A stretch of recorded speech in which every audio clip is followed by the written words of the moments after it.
Olá! Hoje a gente vai falar um pouquinho sobre a unidade 1, que trata do tema reações químicas em soluções aquosas e oxirredução. Dentro dessa unidade, os conteúdos abordados são o conceito do que é uma reação química, como que se faz o balanceamento de uma reação química. Também a gente comenta um pouquinho sobre os tipos de reações, que a gente tem as reações de combinação, de decomposição e de combustão, e os tipos de reações que a gente tem em soluções aquosas, que seriam as reações de precipitação, reação ácido-base, reações com formação de gases e reações de oxirredução. Para entender um pouquinho mais sobre as reações de oxirredução, é importante entender como que se faz o cálculo do número de oxidação, o NOx, para cada elemento que está presente em uma reação. E aí também a gente consegue entender um pouquinho mais das reações de deslocamento, né, que fazem parte aí das reações de oxirredução. Bom, então aqui a gente tem a definição de reações químicas. Então é um processo no qual uma substância vai se transformar numa nova substância. E aí a gente representa isso por meio de equações. A gente usa símbolos, né, para representar uma reação química. Aqui a gente tem uma figura do Coates, né, do livro. E aí a gente tem aqui alguns tipos de reações. A primeira reação aqui, a gente tem a formação de um precipitado. Então, duas soluções incolores, sem precipitado, são misturadas e forma esse composto amarelo, né, que é o cromato de chumbo, que vai precipitar. Então, é a reação de precipitação. Aqui também a gente tem uma reação ácido-base, né? Nessa reação ácido-base, a gente tem o ácido clorídrico e o hidróxido de amônio. Os dois, eles são muito voláteis, né? E aí, quando esses recipientes onde eles estão é aberto, ocorre a formação aqui do NH4Cl, que é um sal, né? Por meio da reação deles dois. Aqui a gente tem uma reação com formação de um gás, né? A gente percebe bolhas saindo ali, que seria a formação do CO2. E aqui a gente tem uma reação de oxirredução, que é quando você joga um metal ali na água, no caso um metal reativo com a água, que é o caso de sódio, potássio, né? E esse metal, ele vai gerar o H2 e a água, né? H2O, vai se transformar em H2, em gás hidrogênio, e ele acaba sofrendo combustão com oxigênio do ar, por isso que dá essa impressão que está sofrendo uma combustão ali. Então, a gente vê que é uma reação que libera bastante energia, e esse seria um exemplo de uma reação redox. Bom, então a gente tem aqui uma frase de Lavoisier, que ele vai dizer que em todas as operações artificiais e naturais nada se cria, e existe a mesma quantidade de matéria antes e depois do experimento, né? Então, esses químicos eles vão perceber que tudo o que você tem, né, faz parte de um ciclo. Então, se você tem átomos de carbono no seu corpo, esses átomos eles vão ser transformados em outra coisa, né? O tempo todo isso acontece, né? Então, por exemplo, você tem lá uma planta. Nessa planta tem átomos de carbono. Essa planta morre, né? Ela vai lá para o solo e esses átomos vão fazer parte do solo, né? Para que outra planta cresça.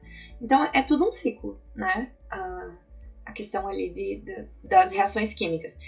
E tudo que você tem, aí a gente vai usar representações, né? Tudo que a gente tem antes da flechinha e depois da flechinha, as quantidades são iguais, né? Não vai ter átomo sumindo, desaparecendo, ou você vai produzir um novo átomo, não. São transformações que acontecem, todos os átomos já existem, eles só se transformam em outra coisa. Então tá ali, né, que os átomos eles não podem ser criados nem destruídos, a única coisa é se rearranjar. E aí aqui tem nosso exemplo. Então, a gente tem ali, ó, H2 e O2, o gás hidrogênio e o gás oxigênio. Esse gás hidrogênio é daquela figura, né, lá do potássio na água. Então, esse gás hidrogênio, ele acaba reagindo com o oxigênio do ar, libera bastante energia e se transforma em água. Bom, o que é importante a gente observar aqui? Que os reagentes, eles são diferentes dos produtos, né? Mas a quantidade de átomos que tem aqui nos reagentes é igual à quantidade de átomos que tem nos produtos. Então, aqui a gente tem, ó, 2 vezes 2, 4 hidrogênios. E aqui 2 oxigênios. E aqui 2 vezes 2, 4 hidrogênios. 2 vezes 1 aqui, 2 oxigênios. Então, a quantidade de átomos dos reagentes e dos produtos é igual. Além disso, a gente usa os símbolos, né, para representar aqui a reação. Então, onde tem a flechinha, a gente fala H2 reage com O2, né? E a setinha significa produz 2 moléculas de água, né? A gente tem aqui também o 2, né, que é o coeficiente estequiométrico da reação. Bom, e aí aqui vai falar um pouquinho sobre o caso da equação ser balanceada, que a gente estava comentando antes, né? Não tem como, de repente, desaparecer um átomo ali em algum processo. Então, todos os átomos que existem antes da flechinha, que eu tinha comentado, que são os 4 de hidrogênios e os 2 de oxigênios, tem que existir depois da flechinha nos produtos. Não é mais a mesma substância, mas a quantidade de átomos é a mesma. Aí aqui a gente tem uma explicação do que é coeficiente e do que é índice inferior. Então a gente vai fazer até uma atividade ali de balanceamento de reação, para entender um pouquinho melhor. O que a gente percebe? Que você ter um índice inferior é diferente de um coeficiente estequiométrico. O coeficiente estequiométrico é o número que você coloca na frente das moléculas. Então você pode pôr 4, 5, você só aumenta a quantidade de moléculas. O índice inferior é aquele número que vai aqueles números pequenininhos que aparecem ali na fórmula, né? E se você altera a fórmula que você tem, né? Então, aqui em cima, ó, a gente tem água, né? Aqui embaixo, a gente tem água oxigenada. Por quê? Porque você colocou um 2 do lado do O, né? Então, quando a gente vai balancear uma reação química, a gente nunca pode alterar esse número aqui embaixo, né? Que é o número ali do índice inferior, porque eu altero a substância. Água e água oxigenada é totalmente diferente, né? Então, a gente não pode alterar. Muito bem, e aí aqui eu trouxe uma atividade, então, para a gente entender um pouquinho melhor essa parte. Vamos aqui para o nosso 4. Bom, então lá a gente tem atividade número 1, aqui. Então, essa atividade a gente tem ali na letra A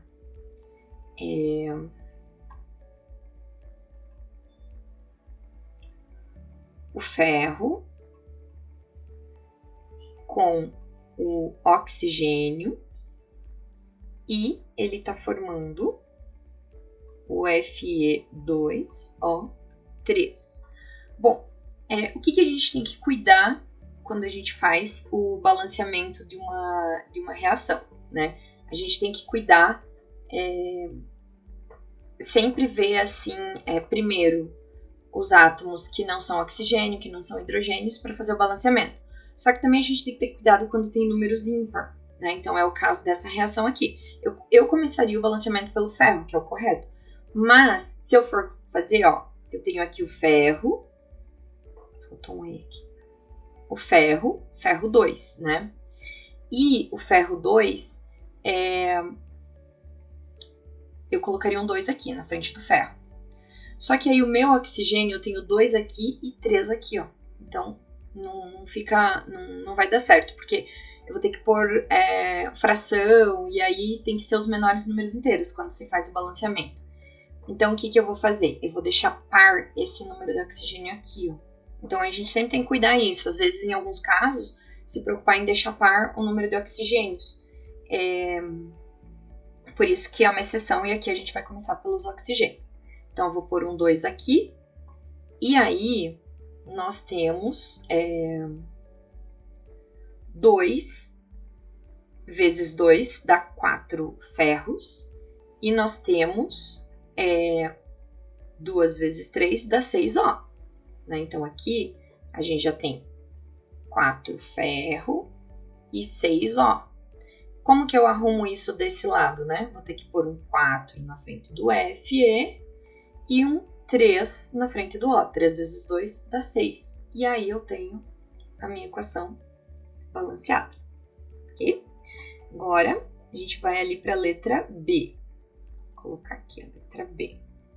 Na letra B lá da nossa atividade, a gente tem C2H4 mais o O2 de novo, formando CO2 e água. Reação de combustão, né? Reação de combustão sempre forma CO2 e água e temos o oxigênio reagindo ali. Muito bem, então como eu falei, a gente deixa hidrogênio e oxigênio para o final, começa pelos outros átomos. Então eu vou começar aqui, ó, pelo carbono, que é o único diferente. Então eu tenho 2 carbonos aqui, vou pôr 2 aqui, 2 carbonos. 2 vezes 2, 4O, mais 1, 5, 2O aqui. Vamos olhar os hidrogênios. 2 hidrogênios aqui, aqui, 4. Como que eu conserto aqui? Vou pôr 2. 2 vezes 2, 4 hidrogênios, 4 hidrogênios. Aqui 1 vezes 2, 2 carbonos, 2 carbonos. Aqui tem 1, né? Quando não aparece nada, sempre tem 1, né? 2 vezes 1, 2 carbonos. E 4 hidrogênios, 4 hidrogênios. Aqui 2 vezes 2, 4. E o O. O O, 2 vezes 2, 4. Mais 2 vezes 1, né? Quando não aparece nada, tem 1. Então dá um total de 6O. Né? E aqui, para ficar 6O, eu coloco um 3. 3 vezes 2, 6O. Então, ficou certo o meu balanceamento. E agora, vamos para o último, que é o C. Aqui a gente tem o alumínio mais HCl, formando AlCl3 mais H2. Bom, a gente deixa o hidrogênio ali mais para o final, vamos dar uma olhadinha aqui no Al. Um Al, um cloro, 3 cloros e 2 hidrogênios aqui um hidrogênio, né? Então, a gente já percebe que aqui tem um hidrogênio par e aqui o nosso hidrogênio não está par. Aqui nós temos o Cl que está ímpar, né? Então, a gente pode começar deixando esse Cl par, né? Então, a gente vai colocar ali um 2, né? A gente pode pôr um 2 aqui, por exemplo. Porque eu também teria a opção de pôr aqui um 3, né? Só que olha o problema que eu vou ter. Se eu pôr aqui um 3, eu vou ter 3 hidrogênios. E aqui eu tenho 2, entendeu? Aí já complica pra gente. A gente vai ter que deixar aqui na frente um número em fração, que não é inteiro. Então, não dá certo a gente pensar assim, aqui tem 3 cloros, eu vou pôr 3 cloros aqui. Né? O alumínio tem 1, alumínio tem 1, tava certo. Então, não deu certo de pensar assim. Então, a gente apaga o que a gente pensou e vai para a estratégia de deixar esse cloro par. Então, vou pôr um 2. 2 vezes 3, 6. Agora eu tenho 6 cloros. E aqui, como eu sei que eu só tenho 1, vou pôr um 6 aqui, ó. 6 cloros. 6 hidrogênios, para mim deixar 6 hidrogênios aqui, um 3. 3 vezes 2, 6, né? Agora eu tenho 2 alumínios aqui, vou ter que acertar aqui para 2 também, para ter 2 alumínios. 2 alumínios, 6 hidrogênios, 6 cloros. 2 alumínios, 2 vezes 3, 6 cloros. 3 vezes 2, 6 hidrogênios. E aí ficou ok o meu balanceamento. Bom, a dica que eu dou nos balanceamentos, né? Isso aqui a gente tem um balanceamento por oxirredução também, né? Mas esse balanceamento aqui, ele é um balanceamento por tentativa e erro. Então, a dica é sempre deixar o oxigênio e hidrogênio para o final, cuidando daquela questão de, às vezes, você precisar que o átomo ele fique com o número par, né? Que foi o caso aqui em cima do número de oxigênios. Mas é isso, deixa o hidrogênio e o oxigênio para o final e começa pelos átomos diferentes do balanceamento, que vai dar certinho de fazer, ok?